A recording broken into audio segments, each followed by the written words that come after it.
অ্যানাস কিচেনে আপনাদের সবাইকে স্বাগত। আশা করি সবাই ভালো আছেন। আজকে আমি বানাবো একটু অন্যরকমভাবে চিকেন কারি, যা 1 পিস বা 2 পিস খেলে কিন্তু মন ভরবে না।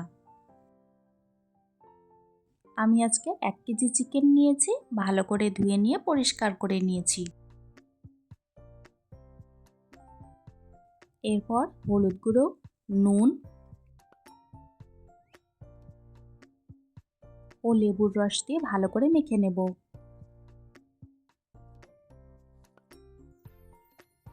একটি প্যানে পরিমাণ মতো তেল দিয়ে দিয়েছি। এখন মাংসগুলো হালকা করে ভেজে নেব।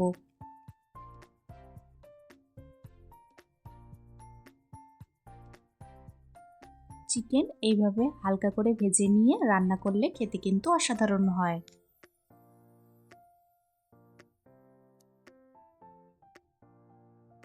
হালকা করে ভেজে নিয়ে একটি পাত্রে তুলে রাখবো। কড়াইতে 1 টেবিল স্পুন তেল দিয়ে গরম করে নিয়ে 3টে পেঁয়াজ কুচি দিয়ে দিলাম।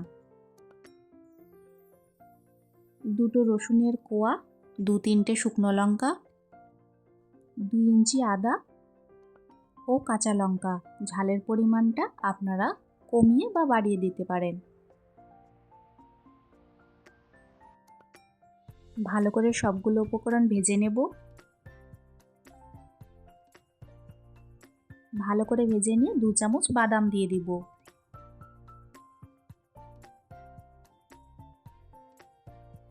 বাদাম দিয়ে 1 মিনিট মতন ভেজে নিয়ে গ্যাসের ফ্লেম বন্ধ করে ঠান্ডা করে নেব। এখন মিক্সিতে পেস্ট তৈরি করে নেব। কড়াইতে 1 টেবিল স্পুন তেল দিয়ে গোটা গরম মশলা দিয়ে হালকা করে ভেজে নেব। এরপর মিক্সিতে করা পেস্টটা দিয়ে দেব। ভালো করে মিডিয়াম ফ্লেমে তেল ছাড়া অবধি কষিয়ে নিতে হবে। মিক্সি জারটা ধুয়ে সামান্য জল দিয়ে দিলাম। আবারও ভালো করে কষিয়ে নেব।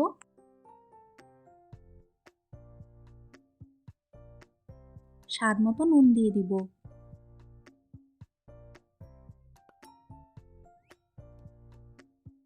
মশলা থেকে তেল ছেড়ে এসেছে, এখন ভেজে রাখা মাংসগুলো ছেড়ে দেব।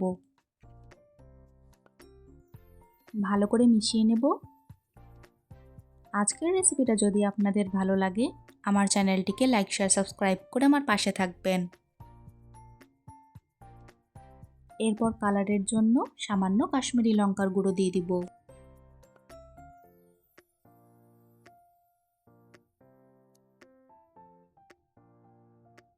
ভালো করে নাড়াচাড়া করে নিয়ে 10 মিনিটের জন্য ঢাকা দিয়ে রেখে দেব। 5 মিনিট পর আমি আবারও একটু ভালো করে নাড়াচাড়া করে নেব।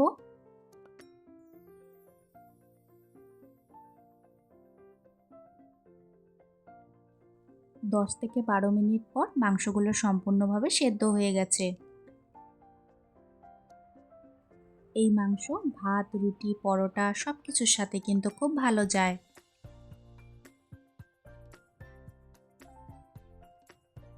ব্যাস তৈরি হয়ে গেল আমাদের আজকের রেসিপি, খুবই টেস্টি চিকেন কারি। রেসিপিটি কেমন লাগলো অবশ্যই কমেন্টসে জানিও। এই চিকেন কারি দেখতে যতটা সুন্দর হয়েছে খেতে কিন্তু অসাধারণ হয়, তাই দেরি না করে আমার রেসিপিটি ফলো করে ঝটপট বানিয়ে ফেলুন।